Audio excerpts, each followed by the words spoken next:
Well, Tanya, I want to welcome you to Florida, all the way from New Zealand. Thank you. I've heard that is such a gorgeous place. I've seen pictures of it. It is. It's a beautiful green country. We're known for our clean green environment, actually. Right.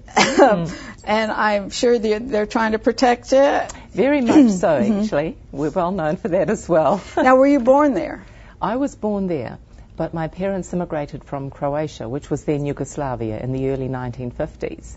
And they came with my eldest brother, Zal, and then 3 of us extra children came along the way in New Zealand. I was curious to read that they immigrated to New Zealand when you, I don't know, maybe it's because I am an American, but it seems like there's more people trying to immigrate here than other countries. Was there a reason that they chose New Zealand? Well, they actually had an uncle that brought them out from Yugoslavia, and in those days many were coming to both Australia and New Zealand. So it was around that time, the early 50s, that everyone seemed to be going down there.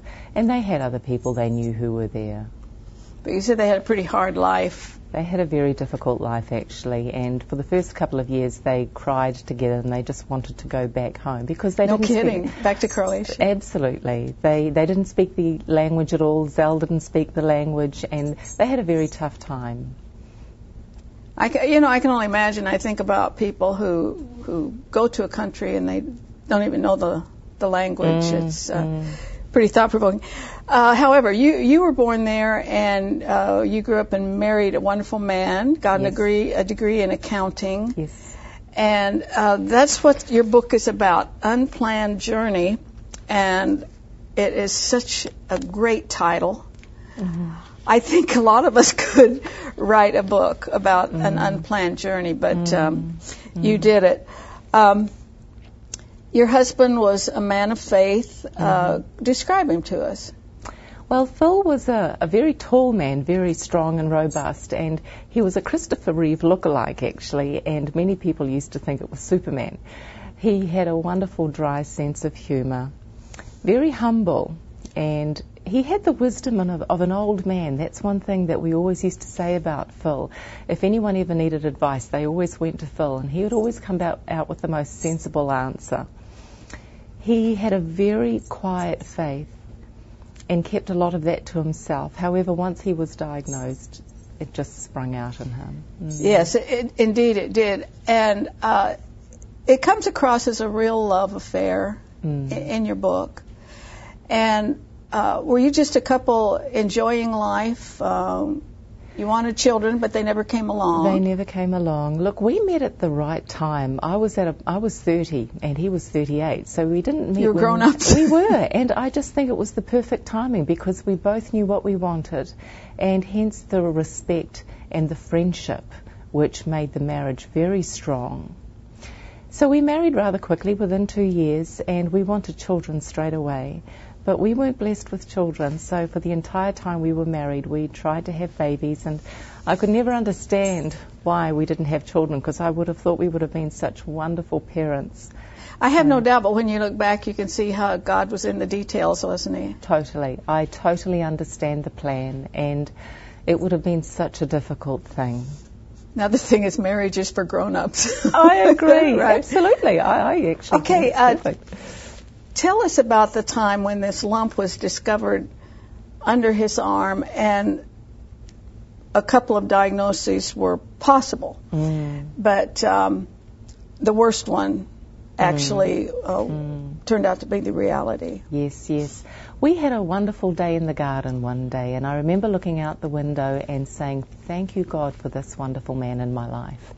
And I had this little voice in the back of my head say, "Oh yeah, but how long is this joy going to last?" And that night, Phil told me that he had a lump under his arm. He said, "I think I'd better go to the doctor." And I knew straight away that that was something serious because Philip didn't like going to the doctor at all. I immediately felt something seriously was wrong. Phil thought, "Nah, this is just an infection." So we had biopsies, etc. And after 2 weeks, on his 48th birthday, we were told that it was cancer. So my nightmare came true. And a very serious. A very serious cancer. A very serious.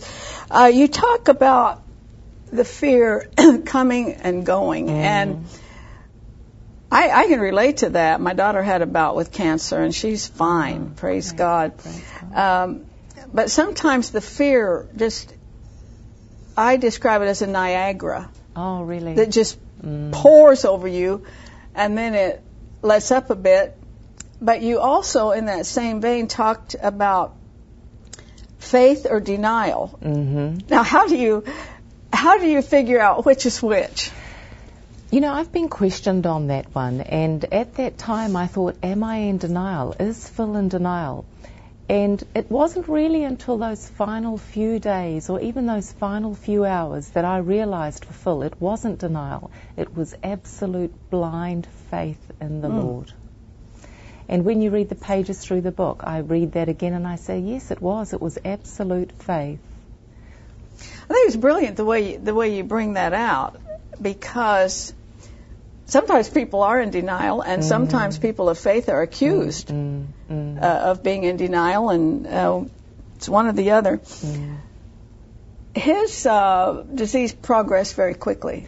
It did, actually. He was very advanced, actually, when we first found out. Very advanced. It was secondary cancer, and it was already through his lymphatic system. So within weeks, we started seeing changes to his body. Phil actually stayed very well, though. He stayed very healthy until the final 6 weeks, and then it progressed very rapidly after that. What was your life like from the time of the diagnosis until the disease had really sped up to a pretty rapid pace? Did you see just glimmers of, I think he's going to beat this? Absolutely. I would have those times of absolute knowing that he would be okay and trust that God was looking after us here. And then I would slip into fear, just crippling fear that, oh my God, this isn't going to work. It was a time I felt like I was racing against the cancer, doing everything possible to keep Phil as healthy and to keep his immune system as strong as possible. Yet I could see the cancer was also progressing through his body because it was quite visible externally. So that was actually quite difficult with Phil's. And he was a person that was into wellness. Oh, very much so. Very much so. And hence we were doing everything natural to keep him as well as possible. If you just tuned in, I'm talking to Tanya Unkovich, who wrote Unplanned Journey, and you have a workbook to go with it, and the story of discovering a very fast-moving cancer in her husband, and you both journaled. I think that is amazing. Now, you've always journaled, right? Since I was 14, I've journaled, and my journal's been my friend all of my life. You have no idea how many times I've started. Oh, is that right? Yes. I just love it. But was it a new thing for your husband? Yes, actually, he started journaling 6 months before he was diagnosed, but it wasn't a feeling. It was all content about his day and business techniques he could try with his workers the next day and things like that. But once he was diagnosed, it was very much deep feeling and discussion with God, prayer, bargaining with God, and just what was going on for him at that time. And, of course, a lot of his journals are in this book. Yes. That's what makes it so good. It's you don't have to look back because it was written on a certain day. Now, as I read it, you just used the term bargaining with God. As I read it, your husband was kind of like, Lord, whatever is your will. I didn't read any big, I'll do this if you'll do this, and that he called Jesus his mate. Yes. That's a term in Australia, is it? New Zealand? Australia and New I Zealand. love it. Yes. I thought that is just such a neat way to put it, because the Bible indicates that in many ways, and he would look at a picture of Jesus and say, that's my mate. He's my mate. He did. He said that about an hour before he passed away, because we had a picture of Jesus at the end of his bed, and he said, that's my mate, Tan. Now, he was in the hospital, I believe, the last time, and a doctor had the audacity to say, you won't be leaving the hospital. Those were the words. He needed to learn a little bit of patient rapport, I would say. You know, the interesting thing was that was the first time any of the medical people told us that Phil was going to die. And that was how it was meant to be for us, because Phil didn't want to hear that at all. He was focusing on life, and I'm going to live and beat this cancer. So I found it so interesting that intuitively nobody actually said to us, you're going to die from this, until that doctor on that day. How did he take that? Phil looked at me in shock and said, Tan, you better bring my journal in because this is going to be good for my book. Wow. I know. And you were with him when he died. Yes. Let's backtrack a little bit.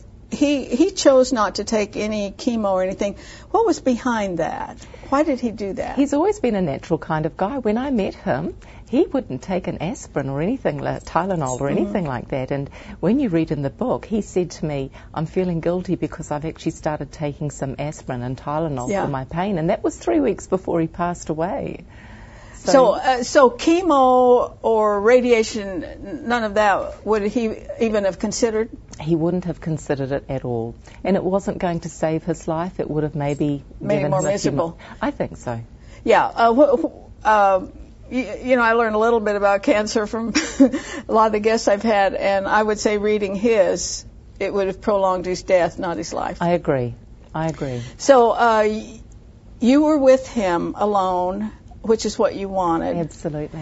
And one of the most poignant things in the book was when you said to him, you can go now. It's all right. Where do you get the guts to say that? I didn't want to, but I knew I had to. And it was very difficult to watch his breathing. He was having difficulty in breathing. And I knew that Phil so wanted to protect me from pain. And something inside me, the words just came out. And it was as if I needed to say that. He needed to hear that, because it wasn't long after that he took his final breaths. I've heard stories like that, and there has to be something to it about the appointed time, and when someone you love says, it's okay, and you told him you would be all right. Yes. Very dramatic. We have your website up on the screen right now, and I have gone to it. I urge you to go to it for a lot of comfort. And also, there's just so many things to learn. Maybe you'd like to start journaling your life, and it's obvious it has a lot of benefits. Now, I'm asking Tanya to stay, because we're only halfway through this story. I'm asking her to stay, so be sure that you join us on the next Homekeepers, and we'll finish the story. Okay?